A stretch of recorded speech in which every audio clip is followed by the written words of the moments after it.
करते हैं। तो जो बलों के गुण में पहला टॉपिक है वो है परिणामी। किसी राशि की किसी राशि की मात्रा को किसी राशि की मात्रा को उसका परिणामी कहते हैं। किसी राशि की मात्रा को उसका परिणामी कहते हैं। जैसे मात्रा को उसका परिणामी बोलेंगे। जैसे उदाहरण के तौर पे देखें तो यहाँ पे लिखा है 5000 न्यूटन बल। इसमें जो परिणामी है वो कितना है, 5000 है। परिणामी 5000 है। जैसे मैंने लिख दिया कि 200 किलोग्राम मीटर प्रति सेकंड स्क्वायर। इसमें जो परिणामी है 200 है। तो ये बल का पहला गुण हो गया, परिणामी। जो बल का दूसरा गुण हम लोग देखेंगे उसको देखेंगे दिशा। दिशा का मतलब है डायरेक्शन। दिशा का अर्थ है डायरेक्शन। डायरेक्शन से क्या अर्थ है, किसी राशि का किसी राशि का एक्स अक्ष से झुकाव। किसी राशि का एक्स अक्ष से झुकाव उसकी दिशा कहलाती है। एक्स अक्ष से झुकाव उसकी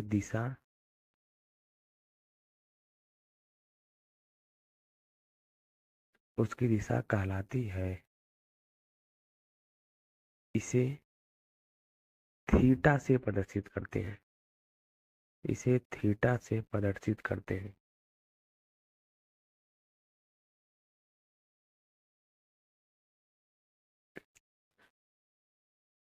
जैसे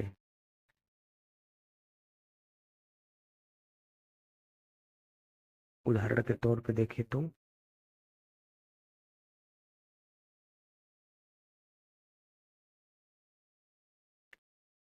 मान लीजिए यह अक्ष है और ये वाई अक्ष है।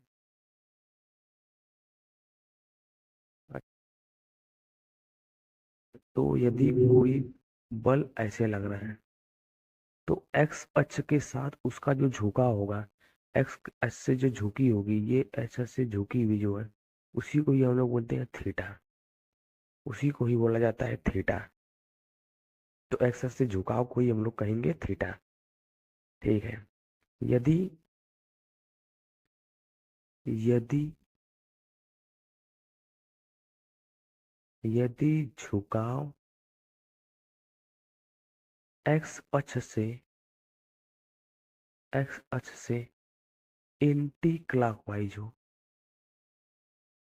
यदि झुकाव एक्स अक्ष से एंटी क्लॉकवाइज हो तो थीटा को पॉजिटिव लेते हैं।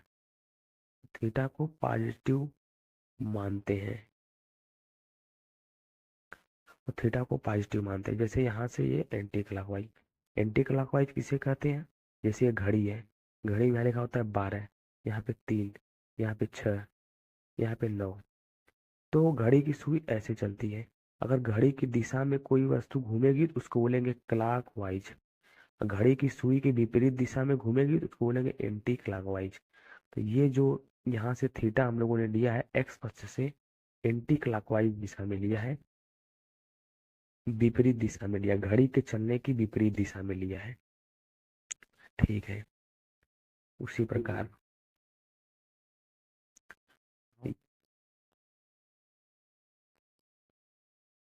यदि झुकाव से हो तो थीटा कैसे लेते हैं, तो थीटा निगेटिव लेते हैं। तो थीटा कैसा लेंगे, निगेटिव लेंगे। तो ये हम लोग ध्यान रखेंगे। और ये वाई वाई अक्ष पे निकालना है। अगर थीटा को ऐसे देखें तो एक चाप का कार्य कर रहा है एक तरह से। यहाँ से यहाँ तक त्रिज्या है, ये भी त्रिज्या है, यहाँ से यहाँ तक त्रिज्या है। तो अगर थीटा कोण निकालने की बात करें तो कोण निकालने का सूत्र होगा कोण बराबर चाप बटे त्रिज्या। तो ये दूरी जो है लगभग, ये लगभग वाई अक्ष पे है, वाई के बराबर है, तो थीटा निकाल सकते हैं वाई अपान, और ये जो दूरी है ये एक्स के बराबर मान लेते हैं, तो थीटा बराबर वाई अपान एक्स से भी हम लोग थीटा का मान निकाल सकते हैं। तो ये दूसरा प्रॉपर्टी हो गया, बल का दूसरा गुण हो गया। ये बल का तीसरा गुण देखते हैं। बल का तीसरा गुण है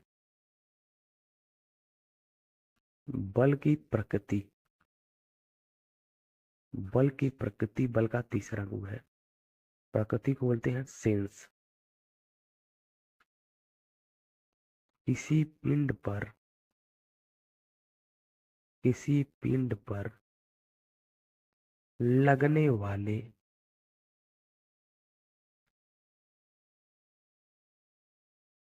बल की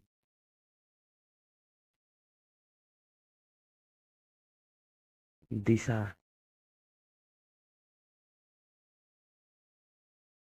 के आधार पर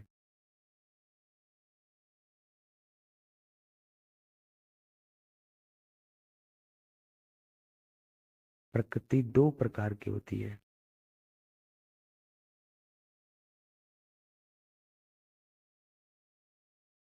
किसी पिंड पर लगने वाले बल की दिशा के आधार पर प्रकृति दो प्रकार की होती है। सबसे पहली प्रकृति जो निकलेगी ए प्रकृति, उसको हम लोग बोलेंगे बल तनाव में है। तनाव तनाव बोलेंगे। तो तनाव बल बोलेंगे यदि बल, तनाव बल किसे बोलेंगे, यदि बल इस प्रकार लग रहा हो, यदि बल इस प्रकार कार्य कर रहा हो कि पिंड की लंबाई बढ़ाने की क्षमता रखता है,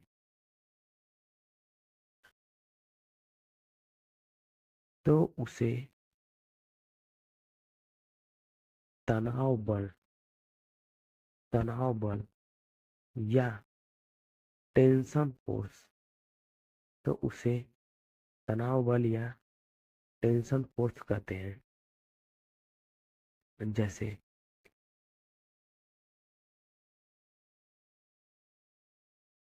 जैसे मान लीजिए कोई पिंड है, और पिंड पे यदि बल इधर की दिशा में लग रहा है, यदि बल कोई एफ ऐसे लग रहा है, कोई बल एफ ऐसे लग रहा है, तो ऐसा देखने में लग रहा है कि यह बल पिंड की लंबाई को बढ़ाने का कार्य कर रहा है, पिंड की लंबाई ऐसे बढ़ जाएगी। रॉड मैंने यहाँ पे ले लिया है उदाहरण के लिए, तो रॉड की लंबाई के बढ़ाने की प्रकृति रख रहा है, तो इसे हम लोग बोलेंगे तनाव बल। तो प्रकृति के आधार पे बल दो प्रकार के होंगे, एक तनाव बल होगा, बी दूसरा होगा संपीड़न बल।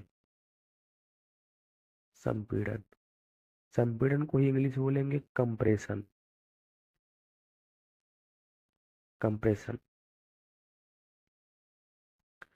तो कंप्रेशन किसे बोलेंगे, यदि बल इस प्रकार कार्य कर रहा हो, इस प्रकार कार्य कर रहा हो कि यदि बल इस प्रकार कार्य कर रहा हो कि पिंड की लंबाई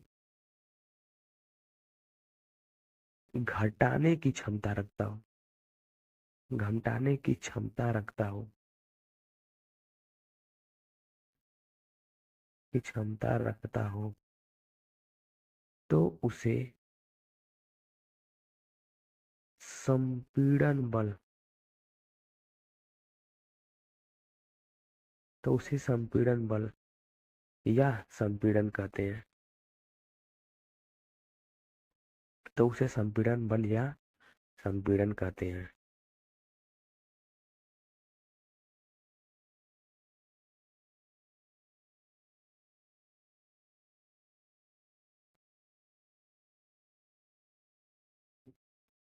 जैसे इस पिंड पे लगने वाला बल संपीड़न प्रकृति का बल है। यह वो अगर कोई बल इस पे F लग रहा है तो इस पिंड को दबा रहा है, तो दबाएगा तो पिंड का आकार कैसा हो जाएगा, छोटा हो जाएगा, पिंड छोटा हो जाएगा। तो बल का जो चौथा गुण है, बल के बारे में जो चौथा गुण जानना चाहिए बल पढ़ने के लिए, वो चौथा गुण है बल की क्रिया रेखा। बल की क्रिया रेखा, उसको बोलते हैं लाइन ऑफ एक्शन।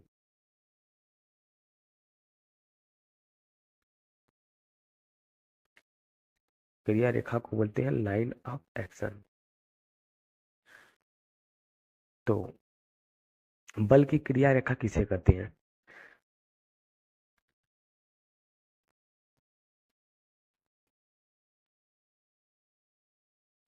किसी बल सदिश को, किसी बल सदिश को आगे बढ़ाने पर, किसी बल सदिश को आगे बढ़ाने पर प्राप्त रेखा को, आगे बढ़ाने पर प्राप्त रेखा को बल की क्रिया रेखा, बल की क्रिया रेखा कहते हैं या लाइन ऑफ एक्शन कहते हैं। जैसे ये कोई पिंड है ऐसा मान लेते हैं, और इस पिंड पे कोई बल F काम कर रहा है।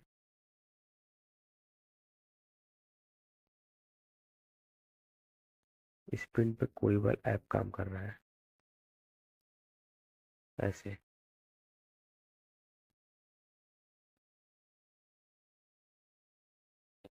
ऐसे बल F काम कर रहा है, बल हो गया F। यदि इसी लगने वाले बल को इसी रेखा के सीध में आगे बढ़ा दिया जाए, तो ये जो रेखा है, ये जो रेखा मिल रही है, इसी को रेखा को बोलते हैं क्रिया रेखा। क्रिया रेखा, इसी रेखा को क्रिया रेखा बोलते हैं या इसी रेखा को बोलते हैं लाइन ऑफ एक्शन। ठीक है, जैसे कोई ये बल है, बल है, अब इससे क्रिया रेखा पूछेगा तो इस क्रिया रेखा को सीधी दिशा में आगे बढ़ा देंगे, सीधी दिशा में, एकदम सीधी दिशा में, उसी को बोलेंगे बल की क्रिया रेखा। ठीक है, नेक्स्ट टॉपिक, नेक्स्ट टॉपिक है क्रिया बिंदु। नेक्स्ट टॉपिक है क्रिया बिंदु। क्रिया बिंदु,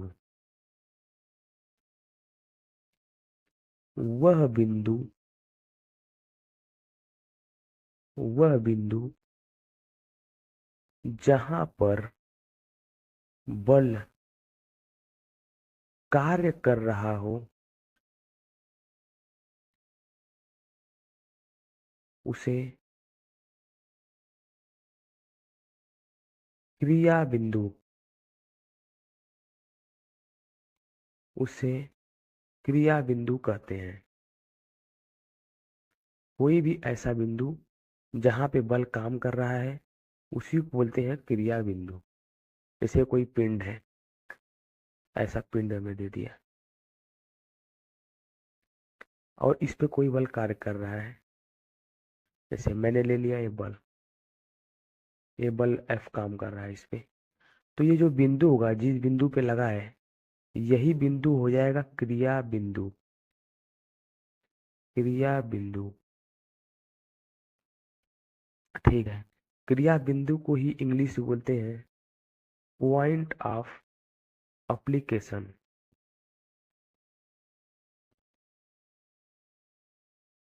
पॉइंट ऑफ एप्लीकेशन, ऐसा बिंदु जहां पे बल कार्य करता हुआ माना जाता है या कार्य कर रहा हो। ठीक है, अगर बल का हम बिंदु बदल देते, जैसे कोई बल यहाँ पे काम कर रहा है, तो इस बल का एक ही प्रभाव होगा, एक ही प्रभाव होगा, ये बल इस पिंड को नीचे दबाने की कोशिश करेगा, क्योंकि ये बल यहाँ पे हिंज पे लग रहा है। जो दरवाजे के बगल में कब्जा लगा होता है उसी को हिंज बोलते हैं। अब यदि यही बल, सेम बल, एफ एफ परिमाण का बल यहाँ पे लगा दिया जाए, तो ये बल दो प्रभाव उत्पन्न करेगा। जो ये पहला वाला बल था, ये पहला वाला बल इसको नीचे ले जाने का प्रभाव उत्पन्न करेगा। लेकिन ये दूसरा वाला बल लगा है जो कि यहाँ से इस दूरी पे लगाया है, दोनों बल सेम है, बस क्रिया बिंदु का अंतर है। इसका क्रिया बिंदु यहाँ पे है, यहाँ पे है, और इसका क्रिया बिंदु यहाँ पे है। तो जो दूसरा वाला बल है क्या करेगा, इनको नीचे भी ले जाएगा प्लस घुमा भी देगा। नीचे भी ले जाएगा पिंड को और पिंड को ऐसे घुमा भी देगा। क्रिया बिंदु का बहुत महत्व है। क्रिया बिंदु बदलने से बल का पूरा उत्तर बदल जाता है, बल का पूरा सोचने का तरीका बदल जाता है। इसलिए क्रिया बिंदु को हल्के में नहीं लेना है। चलिए, तो इम्पोर्टेंट पॉइंट मैं यहाँ पे लिखता हूँ। इम्पोर्टेंट मैं लिखता हूँ, किसी पिंड पर कार्य करते हुए बल के प्रभाव को, किसी पिंड पे कार्य करते हुए बल के प्रभाव को दर्शाने के लिए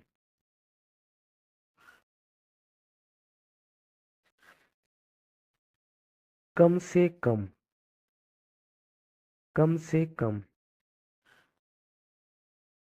तीन मुख्य गुणों तीन मुख्य गुणों की आवश्यकता पड़ती है। वह तीन गुण कौन कौन से हैं? वह तीन गुण कौन कौन से हैं जो पिंड पे कार्य करते हुए बल के लिए आपको ध्यान में देना है? पहला गुण है परिमाण। परिमाण उसको बोलते हैं मैग्नीट्यूड। दूसरा गुण है डायरेक्शन देखना है, बल का डायरेक्शन देखना है, बल का दिशा देखना है। तीसरा गुण जो है वो देखना है point of application. Point of application point of application point of application का मतलब है क्रिया बिंदु। इन तीनों गुणों को देखना है। दूसरा स्टार पॉइंट, दूसरी मुख्य बात यह है, किसी बिंदु पर कार्य करते हुए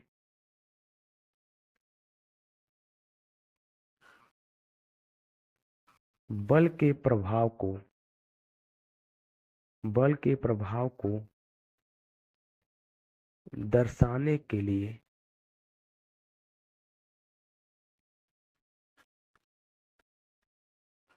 कम से कम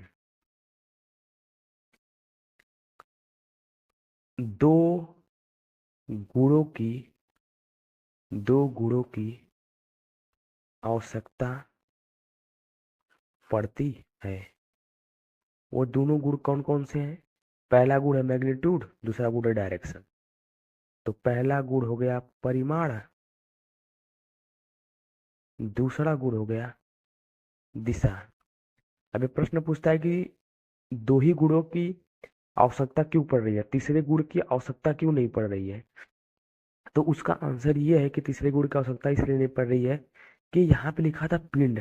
पिंड का आकार थोड़ा बड़ा होता है और यहाँ पे है बिंदु। तो बिंदु पे पॉइंट ऑफ एप्लीकेशन अलग अलग होगा ही नहीं। बिंदु पे चाहेंगे कि पॉइंट ऑफ एप्लीकेशन बदल दें, तो पॉइंट ऑफ एप्लीकेशन आप बदल ही नहीं पाएंगे। बिंदु तो एक ही होता है, बहुत छोटा होता है, इसीलिए पॉइंट ऑफ एप्लीकेशन का महत्व खत्म हो जाता है। तो किसी बिंदु पे लगने वाले बलों का प्रभाव 100% दिखाने के लिए दो ही गुण चाहिए, एक परिमाण और दूसरा दिशा। ठीक है, तो ये प्रश्न आया हुआ है जेई में, एसएससी जेई में, इसलिए मैंने इसको थोड़ा समय दे दिया। नेक्स्ट टॉपिक है आंतरिक बल। नेक्स्ट टॉपिक है आंतरिक बल। आंतरिक बल इसको बोलते हैं इंटरनल फोर्स।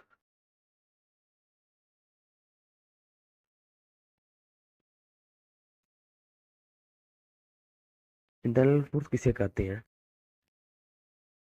किसी निकाय पर निकाय का मतलब सिस्टम, सिस्टम का मतलब ऑब्जेक्ट, जो पहले दिन पढ़ाया था। किसी निकाय पर कार्य करने वाला बल, कार्य करने वाला वह बल जिसका समान एवं विपरीत बल, समान एवं विपरीत बल, समान एवं विपरीत बल को बोलते हैं इक्वल एंड अपोजिट फोर्स, जो न्यूटन थर्ड लॉ से मिलता है। Equal and opposite force, opposite force जो न्यूटन थर्ड लॉ से आता है। किसी निकाय पर कार्य करने वाला वह बल जिसका समान एवं विपरीत बल निकाय के निकाय के अंदर स्थित होता है, अंदर स्थित होता है, उसे आंतरिक बल कहते हैं, उसे आंतरिक बल कहते हैं।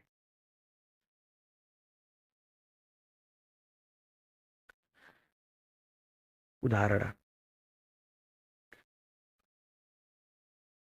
उदाहरण से थोड़ा इसको स्पष्ट करते हैं।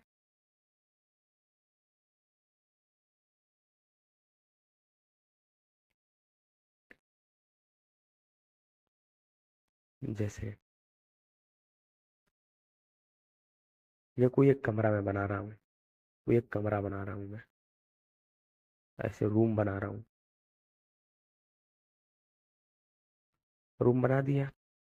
रूम के अंदर ऐसे कोई व्यक्ति खड़ा है और रूम की दीवार पे धक्का लगा रहा है, रूम की दीवार पे धक्का लगा रहा है। अब मैंने बोला कि ये हमारा है सिस्टम, ये हमारा है निकाय। डॉटेड लाइन से जिसको मैं दिखा रहा हूँ उसको मैं बता दिया निकाय। निकाय डॉटेड लाइन से दिखाने का मतलब मेरा ये है कि निकाय आप किसी को मान सकते हैं, जहां भी हमारा अध्ययन केंद्रित होगा उसी को ही हम लोग बोलेंगे निकाय, या उसी को ही हम लोग बोलेंगे इंग्लिश में सिस्टम, या उसी का दूसरा नाम है ऑब्जेक्ट, जो मैं पहले दिन पढ़ाया था।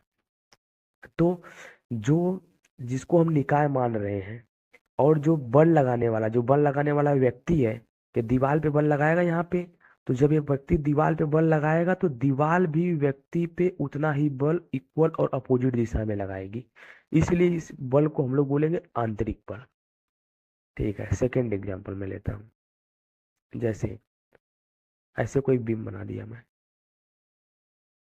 ऐसे बीम बना दिया। अब यहाँ पे कोई व्यक्ति खड़े हैं, ये अपने हाथ से बीम को पकड़ के खींच रहे हैं, चाहे बीम के ऊपर बल लगा रहे हैं। यदि मैं बोला कि ये पूरा सिस्टम है, ये पूरा सिस्टम है, ये पूरा सिस्टम माना निकाय, निकाय,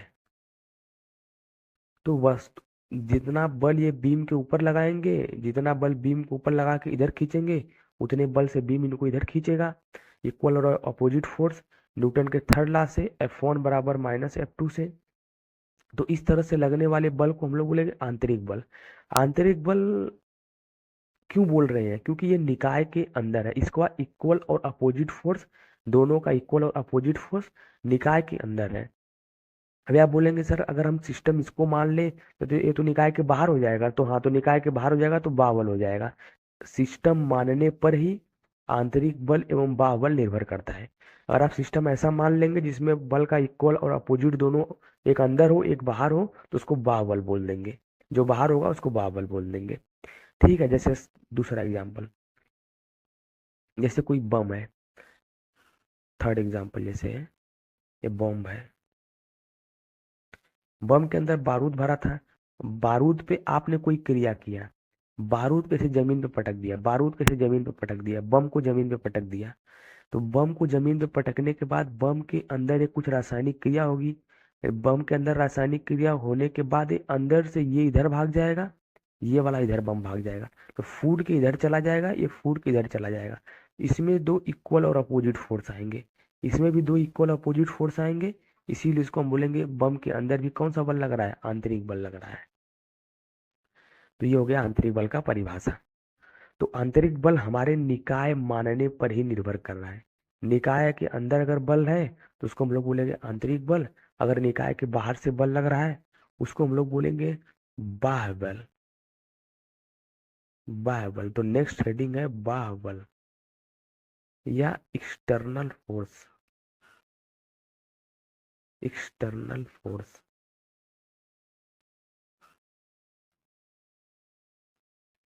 एक्सटर्नल फोर्स किसे कहते हैं? वह बल, वह बल जिसका, वह बल जिसका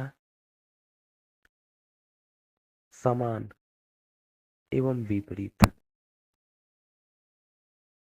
वह बल जिसका समान एवं विपरीत बल निकाय के,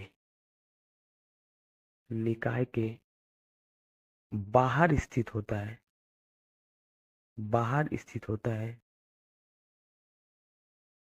उसे बाह्य बल या उसे बाह्य बल या एक्सटर्नल फोर्स, उसे बाह्य बल या एक्सटर्नल फोर्स कहते हैं। जैसे एग्जाम्पल, वही बीम वाला एग्जाम्पल लेंगे, धरन वाला बीम वाला एग्जाम्पल लेंगे। मैंने एक ऐसा बीम बना दिया, एक ऐसा बीम बना दिया। अब एक व्यक्ति यहाँ पे खड़े हैं और इस बीम को अपनी तरफ खींच रहे हैं, इस बीम को अपनी तरफ खींच रहे हैं ऐसे धक्का लगा के।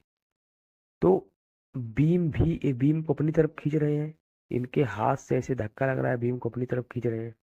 अब बीम भी इनको अपनी तरफ खींचेगा न्यूटन के थर्ड लॉ से, तो बीम भी इनको अपनी तरफ खींच रहा है, ऐसे बीम भी अपनी तरफ खींच रहा है इनको। तो मैंने बोला कि इसमें निकाय में मान लिया ये निकाय है, तो एक फोर्स F1 निकाय के अंदर हो गया और एक फोर्स F2 निकाय के बाहर हो गया। तो इस तरह लगने वाले बल को हम लोग बोलते हैं बाह्य बल, बाह्य बल। तो जहां जो आप सिस्टम मानेंगे, जो डॉटेड लाइन से मैं दिखाया हूं, ये आपका निकाय हो गया, ये आपका सिस्टम हो गया।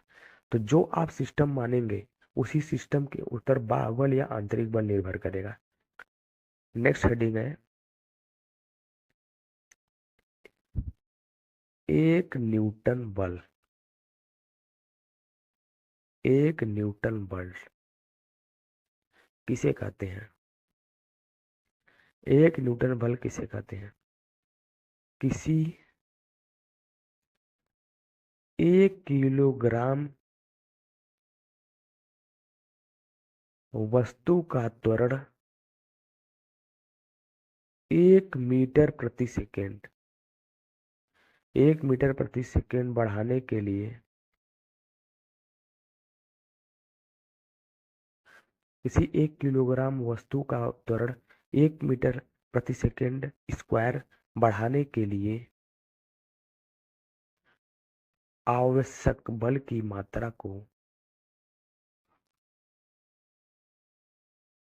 आवश्यक बल की मात्रा को 1 न्यूटन बल, बल की मात्रा को 1 न्यूटन बल कहते हैं।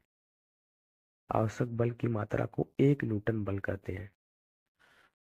F बराबर ma, F बराबर ma से यदि द्रव्यमान होगा 1 किलो और त्वरण होगा 1 मीटर प्रति सेकेंड स्क्वायर, तो एक का एक में गुणा होगा, इसका इसमें गुणा होगा, तो एक का हो जाएगा, एक का गुणा एक में होगा, एक आएगा किलोग्राम बटे मीटर प्रति सेकेंड स्क्वायर।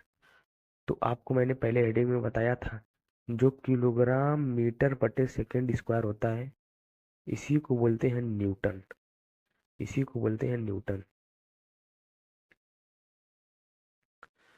तो F बराबर आ गया 1 न्यूटन। तो 1 न्यूटन बल किसे कहते हैं उसकी परिभाषा हो गई। नेक्स्ट हेडिंग है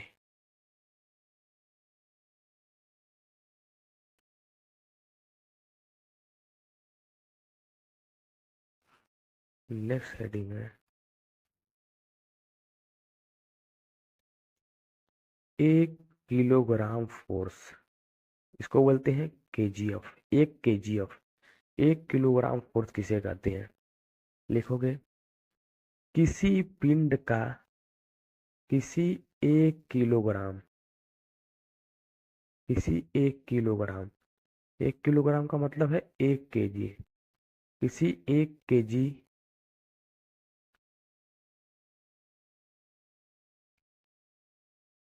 किसी 1 केजी के 1 किलोग्राम के पिंड का त्वरण, 1 किलोग्राम के पिंड का त्वरण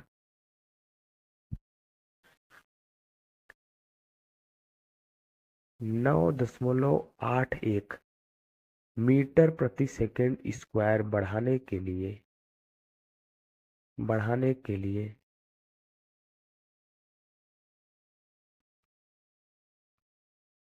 आवश्यक बल की मात्रा को, आवश्यक बल की मात्रा को 1 किलोग्राम फोर्स, 1 केजीएफ कहते हैं, 1 केजीएफ कहते हैं। F बराबर एम ए सूत्र से, F बराबर एम ए सूत्र से द्रव्यमान को लेना है 1 किलोग्राम, त्वरण को लेना है 9.81 मीटर प्रति सेकंड स्क्वायर। 1 का गुणा 9.81 में होगा तो 9.81 किलोग्राम मीटर प्रति सेकंड स्क्वायर। किलोग्राम मीटर पर सेकंड स्क्वायर, इसी पूरे का नाम होता है न्यूटन। ये मैंने पहले ही परिभाषा में आपको बता दिया है। तो 1 किलोग्राम फोर्स बराबर होगा 9.81 न्यूटन।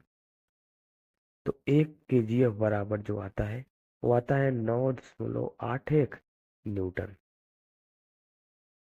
तो समझ गए होंगे आप लोग, इसको ध्यान रखेंगे। तो 1 केजीएफ बराबर होगा 9.81 न्यूटन। चलिए नेक्स्ट हेडिंग, नेक्स्ट हेडिंग है बलों का वियोजन। बलों का वियोजन, इसको बोलते हैं रिजोल्यूशन ऑफ, इसको इंग्लिश में बोलते हैं रिजोल्यूशन ऑफ फोर्सेस। बलों का वियोजन।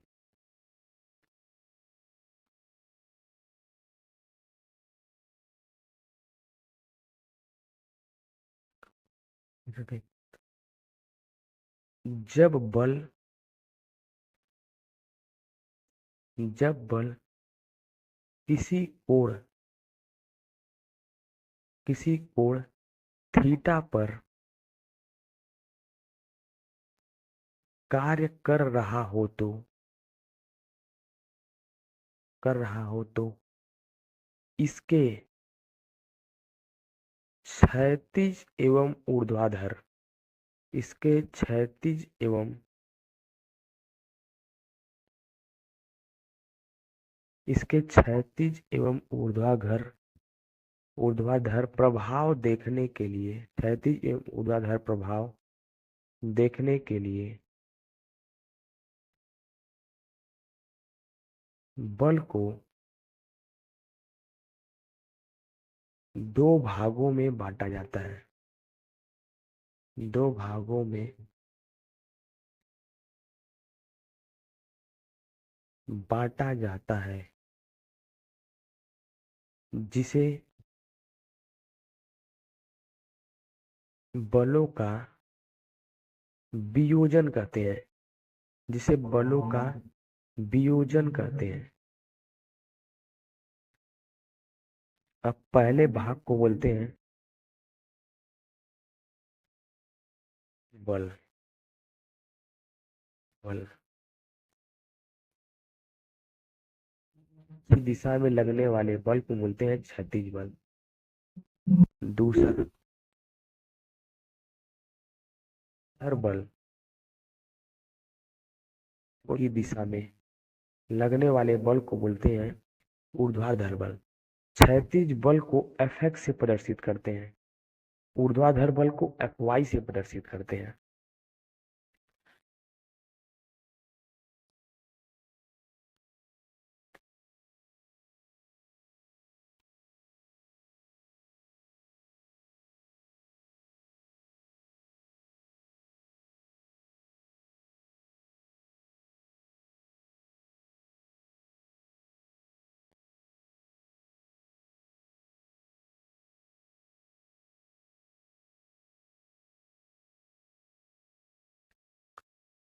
एक्स अक्ष और वाई अक्ष।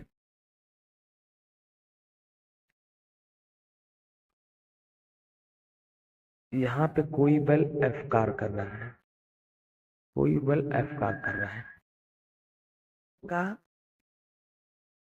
के समांतर एक रेखा खींचेंगे ऐसे, सीधी रेखा, और एक्स अक्ष के समांतर एक सीधी रेखा खींच दिया है सामने।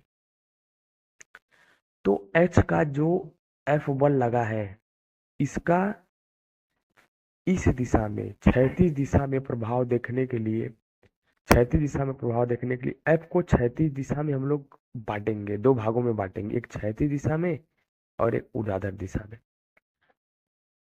एफ का एफ का वास्तविक प्रभाव देखने के लिए बल को क्षैतिज दिशा और ऊर्ध्वाधर दिशा में बांटा जाता है। क्षैतिज दिशा में बंटने वाले बल को ही बोलते हैं एफ एक्स, ऊर्ध्वाधर दिशा में बंटने वाले बल को बोलते हैं एफ आई। मान लीजिए इस बिंदु का नाम O है, इस बिंदु का नाम A है, इस बिंदु का नाम B है, इस बिंदु का नाम C है, इस तरह बिंदु का नाम मान रहे हैं।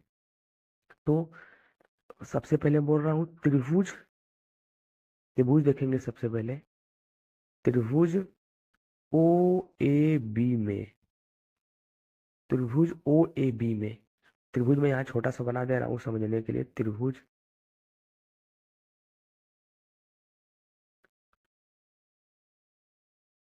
ऐसा त्रिभुज है, यहाँ पे है बी, यहाँ पे है ए, यहाँ पे है ओ, और जो ये बल लग रहा है ये बल है थीटा एंगल पे। मैंने परिभाषा में लिखवाया है थीटा एंगल पे बल लगेगा। ये देखिए मैंने परिभाषा में लिखवाया है थीटा एंगल पे बल लग रहा है थीटा पे, तो वही बल है जो थीटा पे लग रहा है त्रिभुज ओ ए बी में। तो हमको एफ एक्स ज्ञात करना है, तो हमको ये लाइन है एफ एक्स, एफ एक्स ज्ञात करना है, और इस लाइन का नाम है एफ, ये बल एफ है, इस एफ एक्स को ज्ञात करना है। और ये वाला कोण थीटा, ये वाला कोण थीटा है, और हमको पहले से पता है त्रिभुज के अंदर ये कोण है 90 डिग्री का। तो थीटा के सामने वाली ये भुजा होती है लंब, और ये वाली भुजा होती है आधार, और ये वाली भुजा होती है कर्ण। तो हमको आधार पता करना है, कर्ण हमको पता है, हमको आधार पता करना है, आधार पता करना है जो कि एफ एक्स है, इसी को निकालना है। कर्ण हमको पता करना है, कर्ण हमको पता है प्रश्न के अंदर जो क्या है एफ है। तो आधार बटे कर्ण किसका फॉर्मूला होता है, कॉस थीटा का। तो इसके बटे कुछ नहीं तो तिरिया गुणा कर देंगे, इसका गुणा इसमें, इसका गुणा इसमें। तो एफ एक्स का गुणा एक में होगा, एफ एक्स का गुणा एक में होगा तो यहाँ से आएगा एफ एक्स, और एफ का गुणा कॉस में होगा तो आएगा एफ कॉस थीटा। तो इस तरह से एफ एक्स को एफ कॉस थीटा बोलते हैं। जो बल किसी कोण थीटा पे जो बल कार्य करता है, उस बल के क्षैतिज घटक एफ एक्स को वियोजित करने पे आता है एफ कॉस थीटा। तो क्षैतिज घटक एफ एक्स को बोलते हैं एफ कॉस थीटा। तो सभी लोग इसको शॉर्टकट में कैसे याद करते हैं, शॉर्टकट में कैसे याद करते हैं, बोलते जो थीटा के पास वाला वियोजन कर रहे, जो थीटा के पास वाला घटक है उस घटक को बोल देना एफ कॉस थीटा। जो थीटा से दूर वाला घटक है उसको बोल देना एफ साइन थीटा। अब थीटा से दूर वाले घटक को देखेंगे कि यह एफ साइन थीटा कैसे आता है। तो एफ साइन थीटा देखने के लिए सबसे पहले दूसरा वाला त्रिभुज लेंगे। तो मैं त्रिभुज लूंगा, त्रिभुज, त्रिभुज में देखने पे त्रिभुज में हम देखेंगे तो यहाँ से यहाँ तक की दूरी एफ वाई है, एफ वाई है, उतनी ही दूरी यहाँ से यहाँ तक ये भी दूरी एफ वाई होगी, और ये कोण है थीटा। तो भाई ए भी एफ वाई है और ए भी एफ वाई है, दोनों एफ वाई बराबर है, ये थीटा है। तो थीटा के सामने वाला ये भुजा हो जाएगा लंब, तो ये भुजा हो जाएगा लंब जो हमको निकालना है, और लंब का ही मान है यहाँ पे एफ वाई। और जो हमको ये वाली भुजा पता है, इस भुजा का नाम है कर्ण। मैंने ऊपर से ये वाली भुजा लंब है यहाँ पे एफ वाई, और ये वाली भुजा जो हमको पता है इसका नाम है कर्ण। और फार्मूला लंब बटे कर्ण किसका होता है, साइन थीटा का फार्मूला होता है लंब बटे कर्ण। तो कर्ण यहाँ पे हमको पता है, कर्ण कितना है, कर्ण कितना है एफ है, कर्ण कितना पता है अभी निकाले थे एफ है। तो साइन थीटा बराबर यहाँ से आता है एफ वाई बटे एफ। तो साइन के बटे कुछ नहीं है तो क्या लेंगे, एक लेंगे, और बराबर किधर एक संख्या, बराबर को उधर एक संख्या, तिर्यक गुणा। एफ वाई का एक में गुणा होगा तो एफ वाई, एफ का साइन थीटा में गुणा होगा एफ साइन थीटा। इस तरह से एफ एक्स बराबर एफ कॉस थीटा और एफ वाई बराबर एफ साइन थीटा आता है। तो इस पूरे समस्या का निचोड़ क्या है, यदि कोई बल एफ कार्य कर रहा है और वह किसी एंगल थीटा पे काम कर रहा है, इस बल का नाम एफ है, तो जो उसका क्षैतिज घटक होगा उसको बोलेंगे एफ कॉस थीटा, और जो उसका ऊर्ध्वाधर घटक होगा उसको बोलेंगे एफ साइन थीटा। इसका याद करने का ट्रिक क्या बताया, याद करने का ट्रिक है जो थीटा के पास वाला है उसको बोलेंगे कॉस थीटा, जो थीटा से दूर वाला है उसको बोलेंगे साइन थीटा। और इसका बेसिक क्या है, आया कैसे है, तो इसका मैंने यहाँ पे बता दिया ये आया कैसे है। ठीक है, चलिए बलों का परिणामी पूछा जाए, परिणामी बल पूछा जाए बलों का, तो बलों का परिणामी बल निकलेगा under root F X square plus F Y square. इन बलों का परिणामी ऐसे निकालेंगे under root F X square plus F Y square.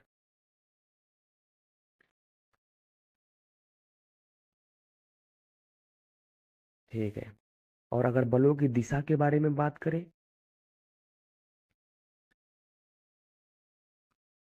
परिणामी बल की दिशा की बात करेंगे, परिणामी बल की दिशा, अगर परिणामी बल की दिशा की बात करें तो उसको बोलते हैं टेन थीटा। तो टेन थीटा का सूत्र क्या होता है, परिणामी बल की दिशा का सूत्र क्या होगा, तो जो टेन थीटा का सूत्र होता है होता होता है लंब बटे आधार। तो थीटा के सामने वाला भुजा होता है लंब, और थीटा और 90 के बगल वाला आधार। तो टेन थीटा बराबर यहाँ दिशा निकालने का सूत्र यहाँ से आता है F Y upon F x. ये हो गया टेन थीटा निकालने का सूत्र, परिणामी बल की दिशा निकालने का सूत्र हो गया। चलिए नेक्स्ट हेडिंग जो है बलों की संचरणशीलता का सिद्धांत। नेक्स्ट हेडिंग है बलों की संचरणशीलता, बलों की संचरणशीलता का सिद्धांत।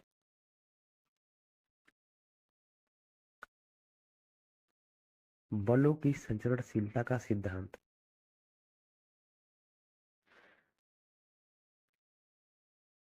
इसको इंग्लिश में बोलते हैं law of law of law of transmissibility. ठीक है, इस नियम के अनुसार लिखते हैं, जैसे परिभाषा को मैं लिखूंगा वैसे ही आपको लिखना है। इस परिभाषा में आप अपने हिसाब से परिवर्तन नहीं कर सकते क्योंकि ये कथन है, कथन में परिवर्तन करेंगे तो आपको फिर नंबर कटेगा सेमेस्टर एग्जाम में। किसी दृढ़ पिंड, किसी दृढ़ पिंड पर, किसी दृढ़ पिंड पर क्रिया करता हुआ, क्रिया करता हुआ बल अपनी क्रिया रेखा, अपनी क्रिया रेखा पर स्थित, अपनी क्रिया रेखा पर स्थित किसी भी बिंदु, अपनी क्रिया रेखा पर स्थित किसी भी बिंदु पर कार्य करता हुआ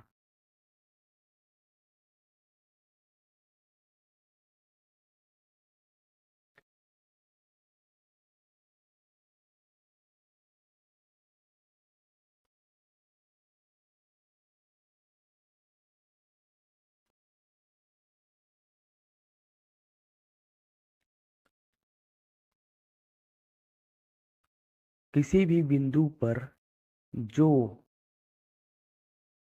पिंड के साथ, जो पिंड के साथ दृढ़ता से जुड़ा हो, जो पिंड के साथ दृढ़ता से जुड़ा हो कार्य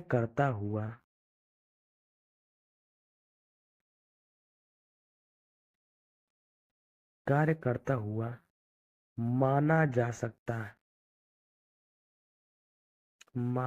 सकता है। इसका अर्थ क्या हुआ, इस लाइन का अर्थ क्या हुआ? किसी दृढ़ पिंड, बोल रहे हैं किसी दृढ़ पिंड, ये लो दृढ़ पिंड ले लिए, किसी दृढ़ पिंड पर क्रिया करता हुआ बल, ये दृढ़ पिंड पर कार्य करता हुआ एक बल ले रहे हैं, दृढ़ पिंड पे कार्य करता हुआ एक बल ले लिए, ये लीजिए।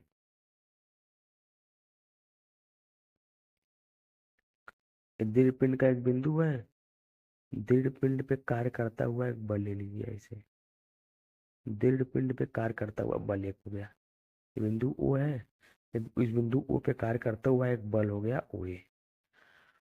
अब बोलते हैं किसी दृढ़ पिंड पे कार्य करता हुआ बल अपनी क्रिया रेखा पर, बल की क्रिया रेखा हो गई, ये क्रिया रेखा, ये बल की क्रिया रेखा हो गई, ये बल की क्रिया रेखा हो गई, अपनी क्रिया रेखा पर स्थित, अब इसकी क्रिया रेखा पे बहुत सी बिंदु स्थित है, ये है अपनी क्रिया रेखा पर स्थित किसी भी बिंदु पर जो पिंड के साथ दृढ़ता से जुड़ा हो।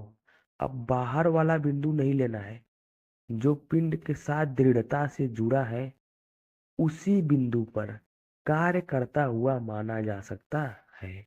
तो जो बल यहाँ पे कार्य कर रहा है उसी को, इसी फिगर को मैं बना रहा हूँ, अलग फिगर नहीं बना रहा हूँ। ये बिंदु ओ था, ये पिंड का लाइन ऑफ एक्शन था, क्रिया रेखा था, यही बल जो बिंदु ओ पे कार्य कर रहा है, इसी बल को इस बिंदु पे कार्य करता हुआ माना जा सकता है, इस बिंदु पे कार्य करता हुआ माना जा सकता है। ठीक है, तो यही हेडिंग जो मेन कहना चाहता है, किसी दृढ़ पिंड में कार्य करने वाला बल, कार्य करता हुआ बल अपनी क्रिया रेखा पर स्थित किसी भी बिंदु पर जो पिंड के साथ दृढ़ता से जुड़ा हो कार्य करता हुआ माना जा सकता है। तो जो बिंदु आप लोग क्रिया रेखा पे, वो पिंड के साथ दृढ़ता मतलब मजबूती से जुड़ा होना चाहिए, मतलब पिंड को छोड़ के नहीं जाना चाहिए। तो ये हो गया बलों की संचरणशीलता का सिद्धांत का कथन हो गया ये। ठीक है, अब आते हैं प्रूफ। जब पेपर में आएगा तो आपको प्रूफ भी लिखना पड़ेगा। बलों की संचरणशीलता के सिद्धांत का प्रूफ किसे कहते, प्रूफ क्या है? जैसे मान लीजिए कि ये कोई पिंड है, पिंड है, पिंड एक बिंदु है, पिंड का मान लीजिए ए, और इस बिंदु ए पे कोई बल काम कर रहा है, ऐसे कोई बल कार्य कर रहा है बिंदु ए पे। ठीक है, इस बल की क्रिया रेखा मैंने इसे बना दिया। अब मैंने क्या किया कि इसी बिंदु, इसी क्रिया रेखा पे दो इक्वल और अपोजिट फोर्स, दो बराबर बल, दो बराबर बल मैं लगा दिया, सेम परिमाण का दो बराबर बल लगा दिया। बिंदु ए था, इसका मान लीजिए ए बी हो गया बल का नाम, यहाँ पे दो बल लगा दिया। तो दो बल लगाते दोनों एक दूसरे के प्रभाव को निरस्त कर, ये वाले बल एक दूसरे के प्रभाव को निरस्त कर देते हैं। ये भी बल एफ है, ये भी बल एफ है, यहाँ पे भी मैंने बल एफ लगा दिया। तो दो बल एक साथ लगाया, इससे पिंड पे कोई प्रभाव नहीं पड़ा। अब हम लोग क्या करते हैं, हम लोग अब ये देखेंगे कि जो ये पिंड है इसका भी परिमाण एफ है, परिणामी एफ है, ये इसका भी परिमाण मैग्नीट्यूड एफ है। तो ये दोनों बल एक दूसरे को क्या कर देंगे, ये दोनों बल एक दूसरे को निरस्त कर दिए, ऐसा हम बोल सकते हैं, ये दोनों बल एक दूसरे को निरस्त कर दिए। तो इस पिंड के अंदर बचा कौन सा बल, तो इस पिंड के अंदर एक ही बल बचा जो बाहर की तरफ कार्य कर रहा है, ये वाला बल बचा जो बाहर की तरफ कार्य कर रहा है। तो यही बात होगा, जो पहले पिंड पे यहाँ बल काम कर रहा था, बिंदु ए पे काम कर रहा था, वो वाला पिंड अब बिंदु ओ पे कार्य करने लगा। तो और ऐसा हम लोग बस किसी बल की क्रिया रेखा पे ही कर सकते हैं। यही बलों के संचरणशीलता के सिद्धांत का प्रूफ हो गया। तो बलों की संचरणशीलता के सिद्धांत का प्रूफ क्या होगा, कोई बल पहले बिंदु ए पे कार्य कर रहा था, लेकिन अब वही बल अपनी ही क्रिया रेखा पे स्थित, अपनी ही क्रिया रेखा पे स्थित कोई बिंदु ओ पे कार्य कर रहा है। तो बलों की संचरणशीलता का सिद्धांत क्या कह रहा है कि कोई भी ऐसा पिंड कि किसी भी एक बिंदु पे कार्य करने वाला बल अपने ही क्रिया रेखा पे, अपने ही क्रिया रेखा पे जो पिंड के साथ दृढ़ता से जुड़ा हो, मतलब पिंड के बाहर ना हो, तो पिंड के साथ दृढ़ता से जुड़ा हो, उस बिंदु पे कार्य करता हुआ माना जा सकता है। अब इस पिंड की जगह, इस पिंड की जगह मैं ऐसे बनाऊ, सेम पिंड है मान लीजिए, यहाँ पे बिंदु O हो गया, अब मैं ऐसा बना दिया F। तो ये दोनों पिंड, ये दोनों क्या है, सेम है, ये दोनों सेम पिंड बने हैं। तो यही है संचरणशीलता का सिद्धांत। लाइन ऑफ एक्शन पे, क्रिया बिंदु पे बल को कहीं भी ट्रांसफर किया जा सकता है, कहीं भी टाला जा सकता है। तो उसी बात को अब हम लोग भाषा में लिखेंगे, कॉपी में कैसे लिखना है लिखेंगे यहाँ पे। माना, माना किसी पिंड, माना किसी पिंड के बिंदु ए पर, पिंड के बिंदु ए पर, आप बिंदु ए ले लिए पहले, आप कोई भी बिंदु ले सकते हैं, बिंदु ए पर कोई बल F कार्य कर रहा है, करता कर रहा है,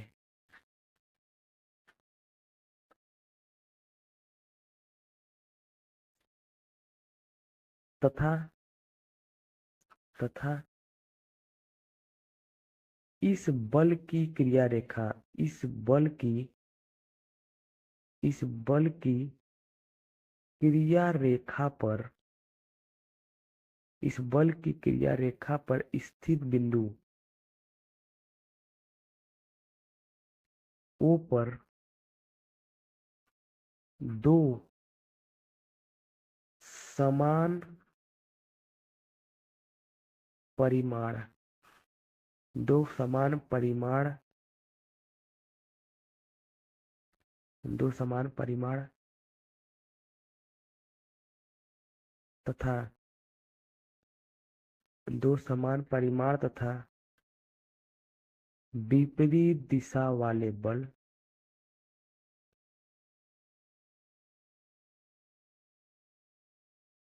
कार्य करता हुआ माना जाता है, माना जाता है। अब यदि, अब यदि बिंदु ए, बिंदु ए तथा बिंदु O पर कार्य करने वाले, बिंदु पर कार्य करने वाले दोनों विपरीत बल, दोनों विपरीत बल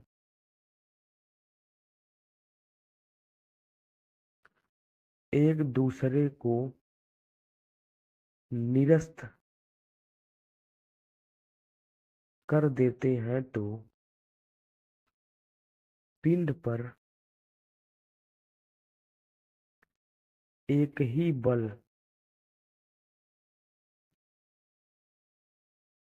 बचता है, पिंड पर एक ही बल बचता है जो बिंदु O पर कार्य कर रहा है।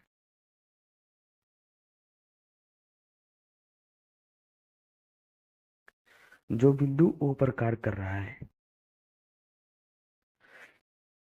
तो इससे स्पष्ट होता है, तो इससे स्पष्ट होता है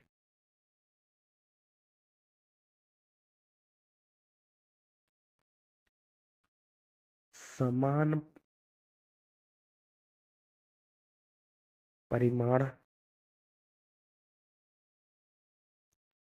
वाले बलों को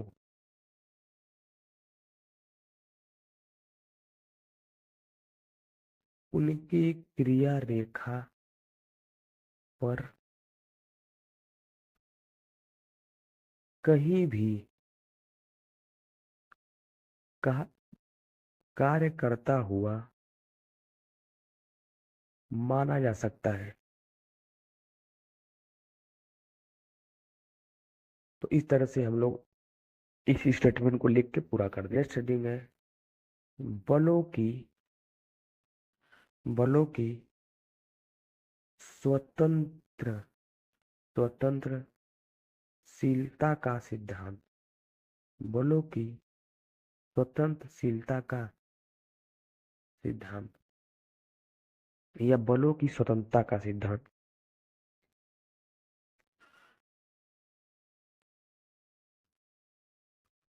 बलों की स्वतंत्रशीलता का सिद्धांत या बलों की स्वतंत्रता का सिद्धांत, इसके बारे में लिखते हैं।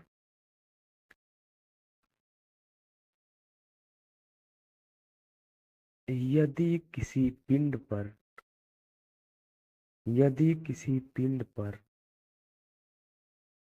एक साथ यदि किसी पिंड पर एक साथ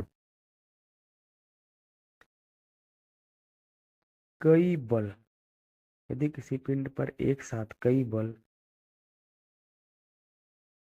कार्य कर रहे हो तो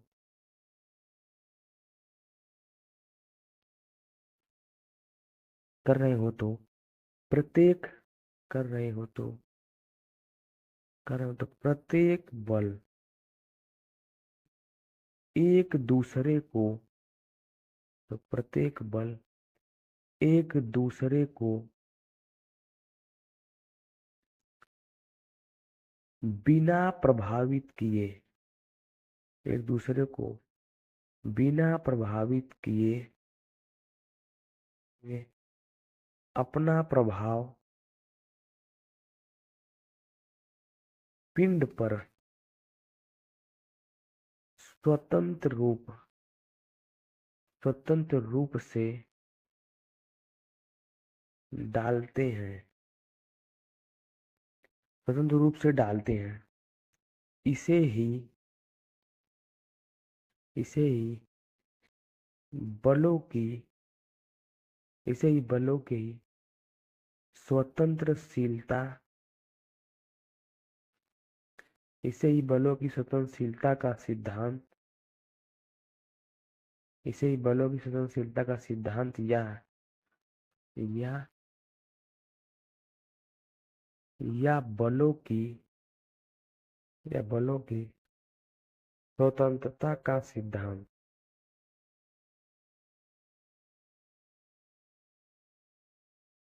कहा जाता है।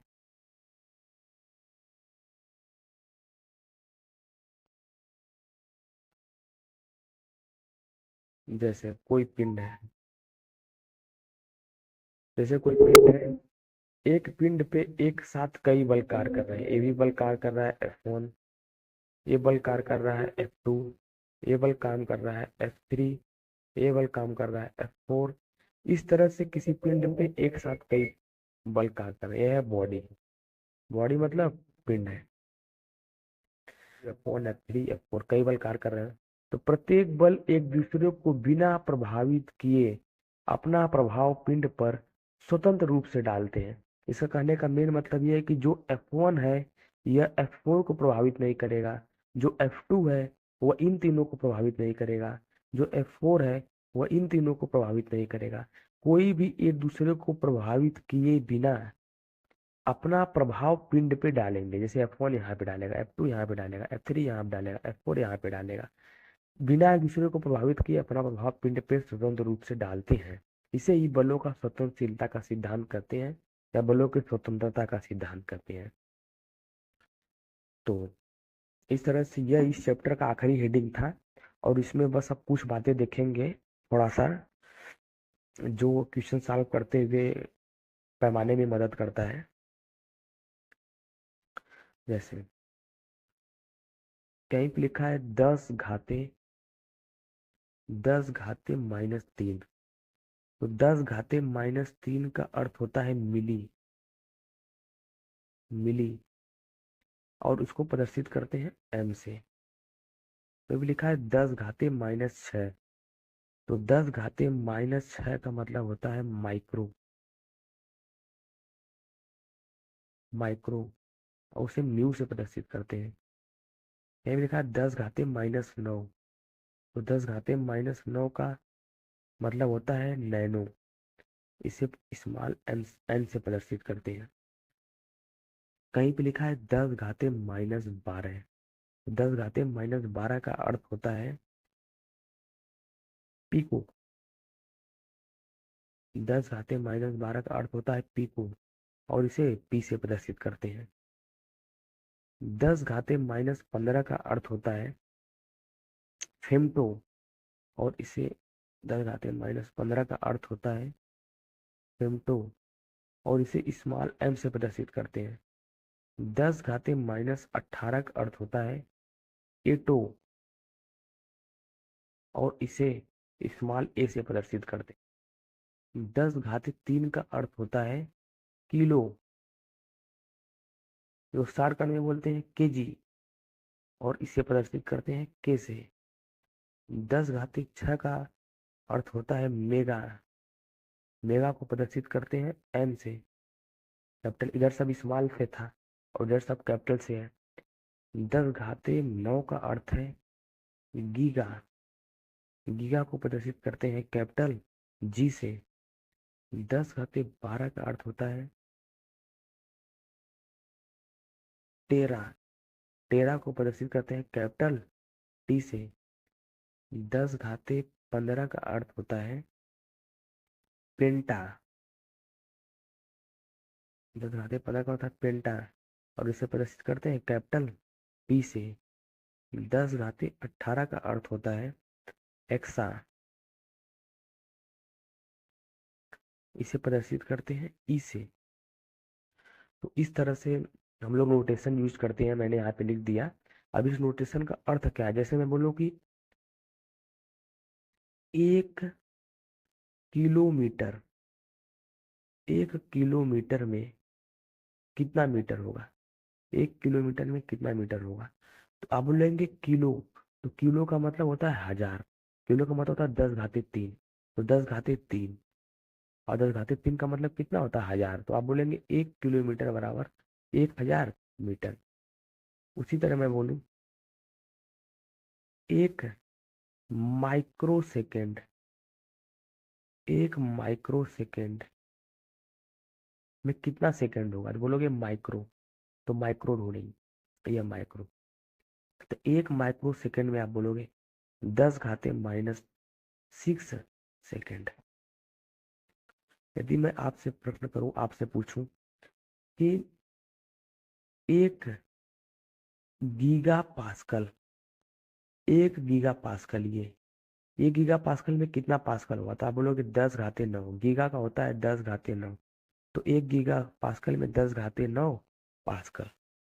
ठीक है, दूसरा प्रश्न मैं बोल दिया कि 1 गीगा मीटर, मीटर मतलब स्मॉल है, 1 गीगा मीटर में 1 गीगा मीटर में कितने मीटर होते हैं, तो गीगा का मतलब होगा 10⁻9, क्योंकि 1 गीगा मीटर में 10⁻9 मीटर, 1 गीगा मीटर में 10⁻9 मीटर।